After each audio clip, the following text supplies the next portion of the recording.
3 matches left for the day. Will Mongraal and Savage be able to turn the tables around and come out on top in the early game? Is Pink and Vico gonna go for that 50-50 once again against Kiro and Kiduo? So many early engagements, but it looks like there's been a change. Pink Vico no longer dropping down below where the forecast tower is. They're actually dropping on the hill. And look at this, Jacob. From the clouds, flying in. Is this gonna be enough to come out on top?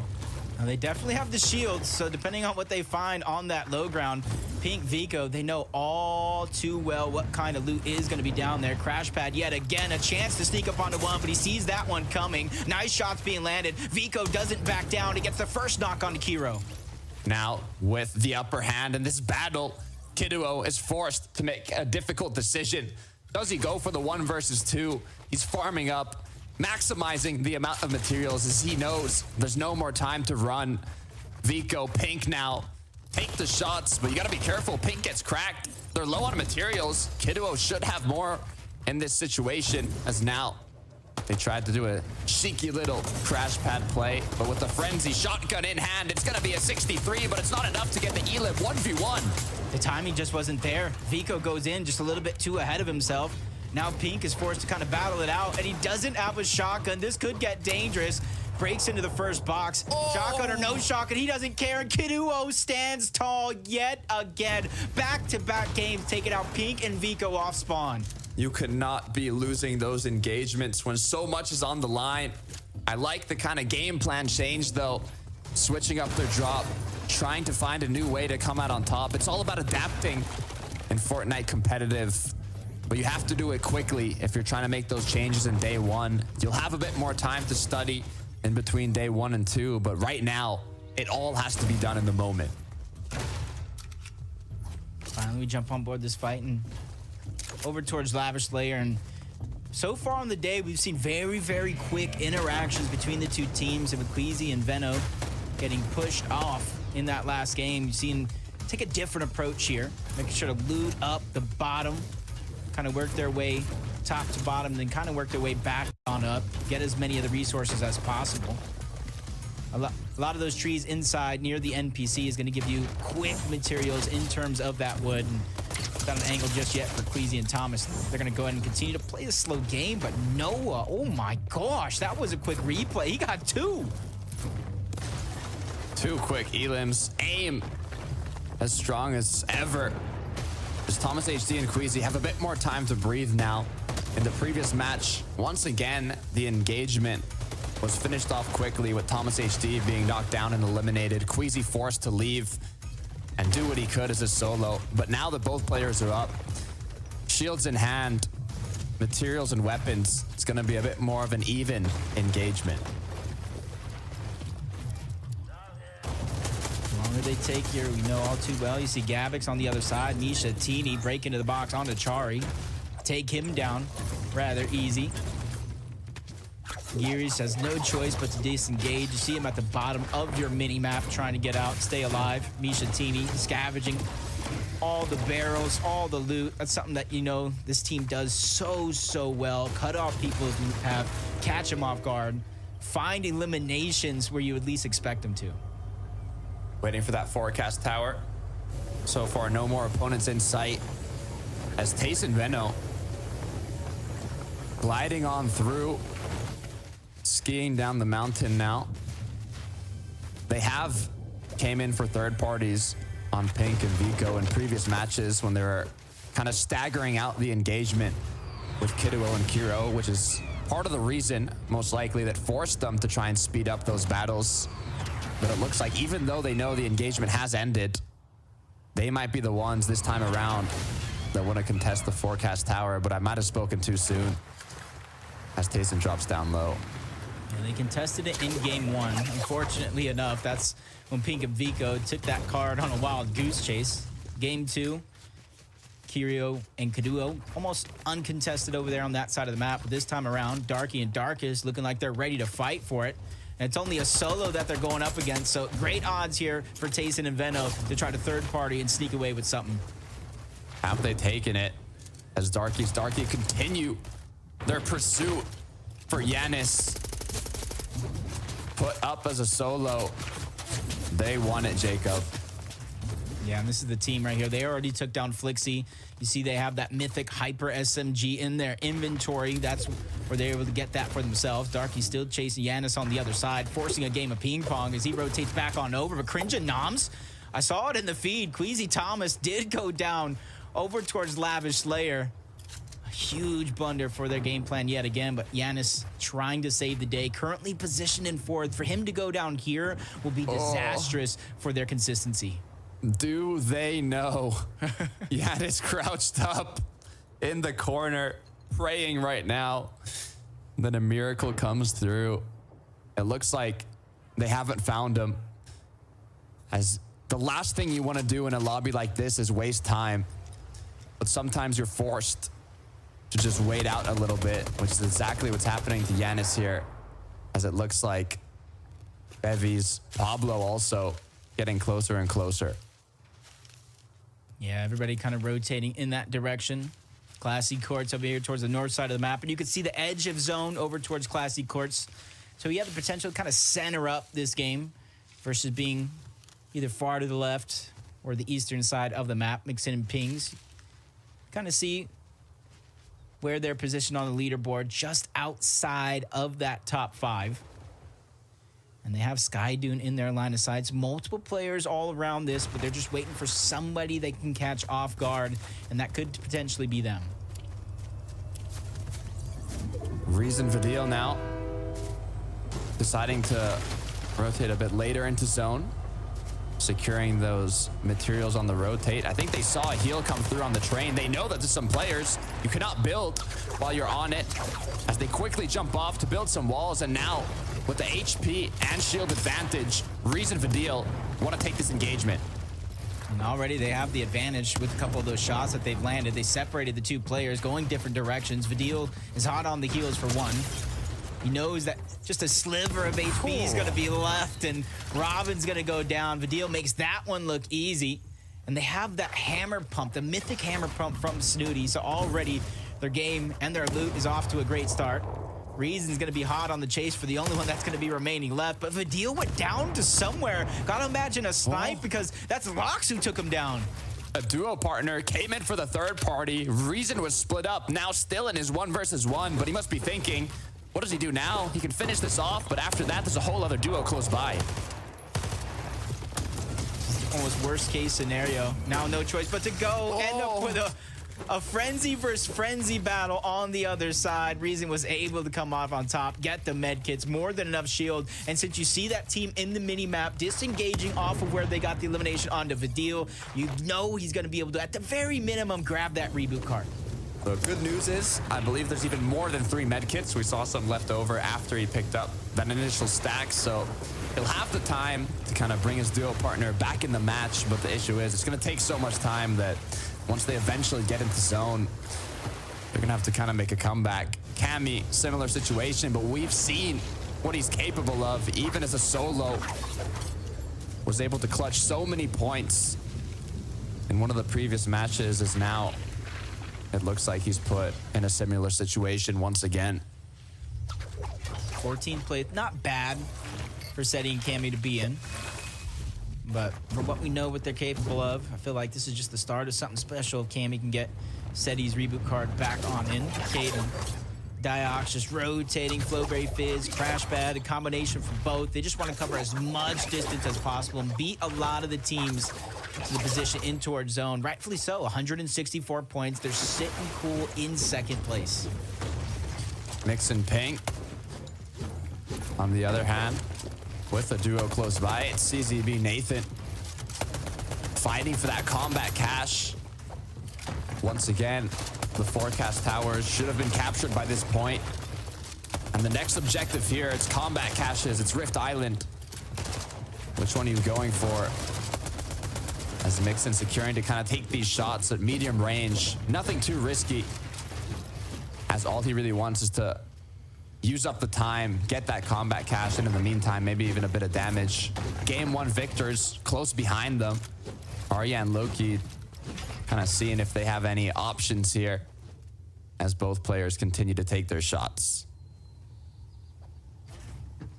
They're just biding their time, waiting for the perfect moment. And CZB trying to disengage. They're going to take that as a green light. Some shots going to land, but Arian taking some shots himself, turning around, trying to reunite with his teammate, break into the box onto CZB. The damage is there. The knock comes through, but it is going to be a trade. Nathan did wonders to battle back and at least get a knock in his favor. Low-key, no choice but to try and disengage. He noticed that second team was there, and he doesn't want to bite out more than he can chew, but guess what? They're on the chase. Pings and Mixon, they want this elimination. Low-key breaking the crash pad that he used to rotate with to try and stop the players from chasing him down, but with only a couple shots needed to connect from Ping or Mixon, they have everything they need. And there it is, another elimination. First one actually for the duo picked up here.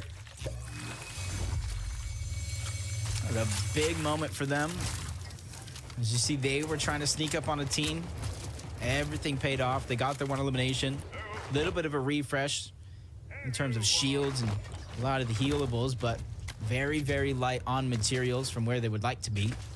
Vanyak and Sened rotating over towards Reckless Railways. They know somebody else is nearby, but I don't think this is a time for them to get aggressive unless they know that he is a solo, which he is not. Oh, be careful. If you get cracked, that's almost like a opening for the opponents that were taking shots, or even the duos that were boxed up around them, as they know they instantly have an upper hand in what could be a battle. But so far in the Reckless Railways, it's a lot of people that have kind of built their bases on top of a building as they can replace. They're breaking the walls to replenish those materials that they used up.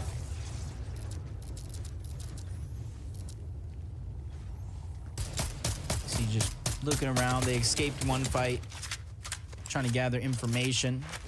Everybody else gathering a lot of the loot they have from the cache. Extra heals here. So in theory, Putrick, Swizzy could trade shots for Surge without the worry of taking too much damage because they have the extra shields right behind them from that combat cache. But they still have some distance to cover before they are in zone, and they're targeting two teams on the other side of that landscape, just trying to go ahead and have some of those Thunderburst shots break through the builds and get some damage for their Surge. For zone, 66 players up. More players are getting eliminated throughout this match as Sky forced to build up. Putrick, Swizzy do not want to lose a lot of shield or HP here, but they know that his duo partner is a bit split. Grapple Blade is going to be the savior to group them back up, as Swizzy now decides to rotate along the side here, not going directly in. They're still not inside of the zone, and they can assume that there are going to be some duos looking back at them, so they do not want to spend too much time here. But as they get closer and closer, it makes me think maybe they do want a bit of aggression. Is it just recuperating with the combat cache left over? Do they want that lock-on pistol? What is it that they're looking for? Yeah, they got their scraps stolen right there. Talking about all the shields and resources that they did have left over. Putrick was luckily able to find another weapon cache that was kind of left over and scavenged to get the big pot that they need to get them both back up to 200 effective shield and HP. Sky and Scroll are going to be the ones to try to rotate first towards the right, but if you see Rift Island, where Malibuca and Mustache are positioned not too far from, zone is going to pull so far away. Maybe not in this zone, but in the next zone. That's where it typically tends to happen. So Malibuca and Mustache is very, very important here for them to gather all this intel of where players are currently positioned at. So when they make their rotation over, it's as easy as possible. Once again, we do have some duos already based up on the Rift Island, below the Rift Island, along the natural rifts that do appear. Malibuca and Mustache, though, saying we don't need rifts, we don't need launch pads, we've got our grapple blades. We can rotate on foot. As I see from afar, yeah, it's King, it's Phaser. They're up against Tayson and Veno. This is an engagement that a couple seasons ago you would have never imagined, having King and Phaser being from the Brazil region, now up in Europe. I believe they made it to the late game in the last match. They've had some troubles with Surge in the first couple. Have they learned from their mistakes? Have they been able to adapt is the question here. And that's something that I'm kind of eyeing the rest of this game, because you don't want to be down on Surge next to Veno and Tayson, really having no other option to try to go in the box. Zone's going to close. Going drastically across the map yet again. Not too much of a worry for the player's position on top of Loot Island. But for everybody else that has to make the rotation, it's almost better sooner rather than later. But timing has to be perfect. You go too soon, you become a focus. You go too late, you get held out. So a lot of these teams, they're already on the clock. We talked about the Rift Island earlier on, but it's now the close, or the zone begins closing. It's going to push them out as Vidil's trying to kind of get as many materials as possible, make use of the time he has here. See if he can even find a bit of loot that's been left over. Only 2 duos here, some below. Meanwhile, the duo's already boxed up in zone. Do know the rotates are going to come through. Might even use that as an opportunity to take shots on them. For Shakoth and Skydune, though, they're focused on positioning. Yeah, and I'm looking at the map right now. Positioning is going to be important because we have the probability of it continuing to move over towards the east side, and we've seen so many different mountain ranges, some big, some small, some gigantic even, that players are going to have to traverse through. And if you don't plan accordingly, you will run out of materials and builds, and that's when things will become a nightmare. Skydune, Shaco's 86 above the damage threshold. It's enough for them to feel comfortable now, but in the back of their mind, they're worried about where they're going to get their shots off at. We are in the 5th zone. The cutoff will end at 60 players. Just 4 need to be eliminated. But Vidil and Reason, they're not worried about that. Directly into their opponent's box. Unable to find him, though. 13 above as Sined continues to fly away, to run towards the zone. Just a couple shots could be all they need, as now it's just left to 3 players trying to stay up. This could be a great moment for them because I did see Cade go down in the feed. Yep, Deoxy left by himself. Diox, he's going to be all by his lonesome. Luckily for him, he does have all that loot, so he can pick and choose his loadout. But Wheat, Shmoky, they're right next to him. So many teams positioned inside of Reckless Railways. They're making their way towards Reckless Railways. The biggest thing that he does have going for him is he's 300 above the damage threshold, has 3 med kits, so that way he doesn't have to make a drastic move here and get too greedy for positioning of his own. Can he hold on? 27 seconds still. He has to make a move. What's it gonna be? Flowberry Fizzes, spare loot, spare med kits, so much. Kind of like a little party he's got going on here with the amount of loot, the amount of Flowberry Fizzes. It looks like he is going to be able to hold off. So much damage has been dealt, but he has a long journey ahead of him. Has the materials, has the loot, but playing as a solo always makes it significantly more difficult, especially with the level of this lobby. Kini Misha, pressure's on them now. They are above the threshold, but with the shots coming through, all it's going to take is for them to get cracked, and the shots will continue. Reason just goes in, takes down Diox. And I was gonna say it's a blessing for him in this situation because heal-offs haven't really been too much of a thing to worry about here throughout the first couple of games. But who cares about a heal-off when you got Vidil and Reason that kind of charges into your box and they know you're solo? 4 more points for them. Positioning, moving so much closer, those placement points coming in. There's only 4 more teams need to go down before all those placement points begin to trickle in. Lennox, Mooney, 71 below, splitting up the shields, making sure they've got 100 effective HP and shield before they do anything risky. They could be forced to here. You can see they're preparing something. Is it a pre-edit? Is it a double pickaxe? It looks like they're going for a pre-edit here, trying to get in onto the Buell, but he's ready for it. He has the peak. Can he connect the shot? It connects. 17 shield left on Linux now. As the Storm Surge keeps ticking, so does the damage. It's going to be Pixel and his duo partner who capitalized on the aggression. Yeah, that was great damage they were able to land, but they were just so far below the threshold. It just simply wasn't going to be enough. Dexy Eclipse, we see them survive already throughout the day, and what a tough situation it was. Now they're rewarded with the first sense of that high ground, but we've talked about being too early. This is the earliest I've ever seen a team kind of build and expend mats to try to get it. 7th zone. You know they're going to have to rotate and give that up if they want a chance to get in zone.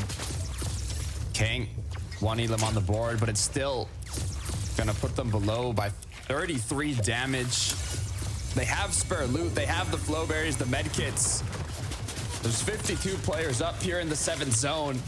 12 have to be eliminated. as the rotates come through.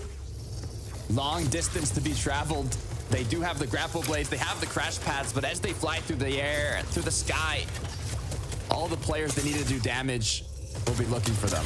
Yeah, you said it yourself. 12 players need to go down with the heals that they have. It is impossible for them to out-heal it. King and FaZe need to continue to figure out where they're going to get the shots. Even 22 above momentarily wasn't a feeling that they were comfortable with, but FaZe are still finding shots on that rotation. Goes above 100, but quickly falling down below. It just goes to show how active the lobby is. King peaks just a little bit too much. They spray into the box, and their run comes to an end. Both players gone down. If you get cracked while Storm Surge is active, pressure is on you. You need to get out of that situation as everybody will begin focusing you. Pace and Veno, though, who have a good amount of real estate, will have those options to take shots as Reason finds one, puts him 6 above. Can he get the finish for that extra damage? Vidil snuck some shots in through. I don't know how he was able to run that quick behind Reason after landing a couple of those shots, but it shows how swiftly these players are moving in and out of the build, especially when they need it most. Still 7 players need to go down before Storm Surge deactivates momentarily, and there's a huge amount of damage being dished around the lobby. You can see Storm Surge striking from above. Players all over this 8th zone. Nobody is safe. Vortexers, Volko, they secured their first ever victory royale in an FNCS finals in the last match. Will they be able to make history and get a back-to-back as they continue landing shot after shot? Vortexers. What aim does he have as Merstash Malabuka now 27 above? They need to group up. Yeah, what a perfect time to wake up for Volko and Vortexers. Merstash and Malabuka talked about their contested fight all day long, and they are doing more than just making it work. Above the threshold, 70, still finding opportunities. Merstash on the backside of the zone, trying to see if he can spot anybody else trying to rotate in. Artskill's gonna be the first one in his line of sights. Even though he goes down, Merstash doesn't get credit. He's still taking teams out and putting them in a tough spot. Making use of that mythic AR as he continues to apply pressure onto Nebs. This damage is crucial for the upcoming zones as it's gonna pull further and further away from Reckless. It's gonna be Chapix up above. Will the history of these matches continue today? The high ground dominance from the first moving zone all the way to the last one. This would be the time to come. This would be the time to try to take that high ground. We still have to be careful because there are some late high ground retakes that we have seen throughout the qualification process. Long rotation for everybody involved. Max pull, Weed, Shimoki trying to stagger themselves back and find elimination. They see a weak to Buell and they try to go in, but 11 below the damage threshold. They cannot get greedy and over focus on one thing. Shimoki finally backs up. That was Darky, and Dark is trying to break into the box. And finally, when they're ready to rotate, they're 8 below the damage threshold. Fizz comes through. Mobility granted. Now rotation has to continue. 11 below, just one quick shot. Even with the frenzy, Azure in the sky could be enough. Veno, though, Tayson bumping up their Elim counter to 4. As now they need to rotate. Tayson, though, low on HP. They have the heals, but do they have the time? It's Noms and Cringe now who've taken height. Yep, and they taken down Queasy and Thomas to start the game off. Might as well take the game after that as Veno Tayson feeling a little bit of the pressure throughout the first couple of games. It hasn't necessarily went their way, but better late than never, I always say. And this is their chance to really rise up that leaderboard with a well-placed game. Reason Vidil, 6 on the board. They're on fire currently. They just need to continue the momentum. They have the materials. They have the loot. With pressure being applied from above, they're able to get ahead, building up now, closer and closer to second height. What's their game plan? Yep, they're already in first place, or at least up top side of the leaderboard. They can go ahead and steal it away convincingly with well-placed game, especially with Cade and Diox already out. Veno still trying to go ahead and make a high ground play for himself. They chop it down, and this is their chance to not only take it, but hold on to it to the very end. Can they maintain it is the question as the aggression continues from the players below. Vadil now with another elimination. That's 4. 3 medkits as well in the inventory. Skydune's gonna get taken down. 4 more points for them, but the Kings on top of the castle, they can hold on to it. CZB, he's traveling through as a solo. Malibuka's still alive, making his way through as well. So many teams trying to have a stand here in the first game of halftime, game 4 on the day. Chemistry at an all-time high in this match with all the duos that are currently up. Merstash and Malibuka interested in what's happening in the clouds. Do they see an option? Do they see an opportunity? It's also Vadil and Reason with the same idea. Multiple teams looking up and trying to make high ground a focal point of their strategy, but they get tagged up back. Tace and Veno putting pressure down, not wanting to let it go easy, but the persistence is there. They're gonna have to drop down eventually. Running low on materials now. They're gonna look for those impacts. Merstash and Malibuka, they have the advantage being a duo, but can they find the solos? Merstash gets dropped down. He's taken out. Malibuka is now one of them. It was gonna be a trade. Vortexers gets chopped as well. Voco gets taken down, so it's all up to Malibuka by himself to see if he can clutch up. A few solos still left in the game. Veno from above taking shots. He needs to find the win condition here. No medkits in the inventory as Malibuka continues holding on. He has that medkit in hand as CZB, Pablo, Bevies all in the dirt. Brawl. That's the only team that's a full duo at the low ground. That's Pablo, that's Bevies. Veno, he's trying to make a play. Flowberry Fizz coming out. He drops from above. It's not going to be enough. He gets taken down by Bevies, who leave it up into a 3-player battle royal here for the end game. And 2 of the 3 teams are healing off backside of zone. Question is, who has the most heals? Darkus, Malibuka, both. The clock's ticking. Dark is forced to move. Malibuka gets the elim. No more medkits left. It's Pablo. It's Bevies that take the win. That is a huge win for Pablo and Bevies. They were just on the cusp throughout the qualification process where there was upper bracket, lower bracket. They did just enough to make it work. And now here in the FNCS finals, they take the game and they do it by not even going to heal off. Veno, Tayson, they had such a dominant position up above, but they were unable to play the heal off. The 2 solos that did so were forced to do it early, and it left just Bevies and Pablo in a waiting game, taking shots at Malibuka in the last moments and securing that VR. And there was a moment throughout that match where Pablo and Bevies in the end game